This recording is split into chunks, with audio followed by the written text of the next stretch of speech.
தோற்றுவிட்டேன். எப்படி தோற்றேன்? யாரை வெல்ல வேண்டும் என்று நினைத்தேனோ அவனிடமே தோற்றுவிட்டேன். வேதனை, அவமானம், வெட்கம். எதிரி வெல்லக்கூட முடியாத நாடெல்லாம் ஒரு பெரு வீரனா?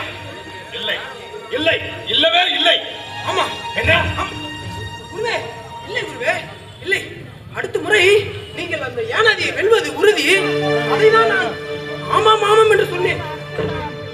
ஆமா, மீண்டும் அவனுடன் போட்டியிட்டு அவனை வெல்ல வேண்டும். அதுதான் என்னுடைய எண்ணமும்.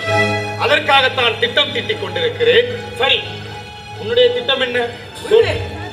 என்னிடம் ஒரு அருமையான திட்டம் ஒன்று இருக்கிறது. என்ன? குருவே, அடுத்த முறை ஏனாதி உங்களுடன் போட்டிக்கு வரும்பொழுது நான் அவர் வாளை திருடி வைத்துக் கொள்கிறேன். வாள் இல்லாமல் அவர் எப்படி போட்டிக்கு வருவார்? வாளை திருடி விட்டால் சண்டை நின்று விடுமா? சென்ற முறை அவன் மல்யுத்தத்தால் என்னை வென்றான். ஆமா குருவே. வாள் சண்டை இல்லை என்றால் இன்னும் எத்தனையோ வித்தைகளை கற்று வைத்திருக்கிறான். வேறு ஏதாவது உருப்படியான யோசனை என்றால் சொல். இல்லை என்றால் இங்கிருந்து செல். குருவே, குருவே, இருக்கு இருக்கு, ஒரு அருமையான யோசனை இருக்கு. குருவே, எப்படியும் அடுத்த முறை நீங்கள் இருவருக்குள் மல்யுத்தம் நடக்கும் அல்லவா? ஆமாம். அப்பொழுது நீங்கள் எப்படியும் குப்பரை விழுவீர்கள் அல்லவா? இல்லை குருவே, ஒருவேளை குப்பரை விழுந்து விட்டால் உங்கள் கை நிறைய மண் அள்ளி அந்த ஏனாதின் கண்களில் தூவி விடுங்கள். அப்படியே கை நிறைய மண்ணை அள்ளி உன் வாயில் போட்டி விடு. ஏன் குருவே? முட்டா பயல். ஒரு பெரு வீரன் எதிரின் கண்ணில் மண்ணை தூவியா வெற்றி பெறுவான்? அது என் வீரத்திற்கே இழுக்கு இல்லையா? ஒன்று செய், ஒரு பெரிய பள்ளம் வெட்டி அதில் உன் யோசனையை போடு. இல்லாவிட்டால் வாயை மூடு.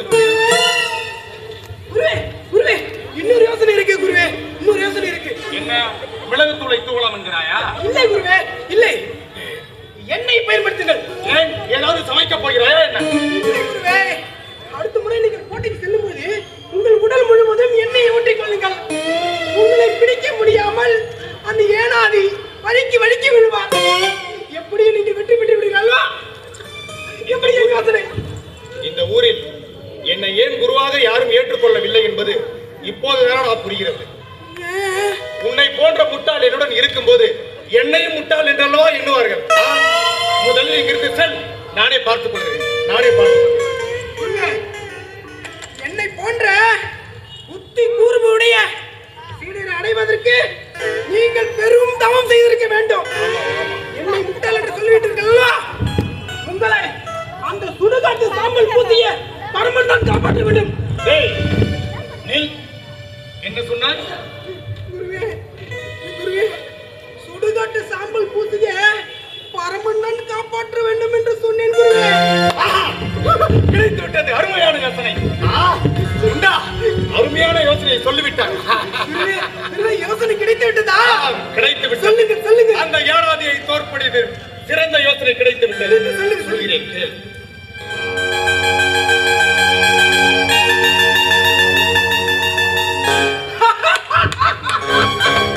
குருவே, அருமை அருமை அருமை, அருமையான திட்டம். குருவே, அப்புறம் என்ன செய்ய வேண்டும் சொல்லுங்கள். உடனே நான் சொன்ன பொருட்களை எல்லாம் தயார் செய். சரி குருவே, சரி குருவே. ஏற்றத்தில் இருக்கும் ஏனாதி, நீ என்னிடம் தோற்பது உறுதி.